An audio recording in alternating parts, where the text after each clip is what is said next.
Takže teraz sa nachádzam v parku na Sihoti v Nitre, kde sa vytvorila podľa mňa najlepšia fitness zóna, prémiová fitness zóna. Ja, Mároš Molnár, v spolupráci s Compound Fitness Inštitútom sme toto vytvorili a myslím si, že je to fantastické, pretože Nitrania majú kde cvičiť. Je to naozaj stánok, ktorý si zaslúži obdiv, preto nie nadarmo sa mu hovorí prémiový, pretože je tu všetko, čo človek môže chcieť na to, aby odstrelil brutálne kvalitný tréning.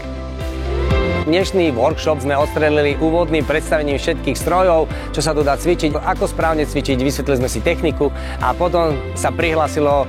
čakal som menej, ale prihlásilo brutálne veľa ľudí, 21 ľudí, ktorí odcvičili kruhový tréning a na záver sme si odcvičili spolu takú čerešničku na záver, 50 repov rátaných, to znamená môjim tempom išli všetci a tak sme ukončili tento brutálny tréning a predstavenie tejto premium fitness zóny v Nitre na Sihoti.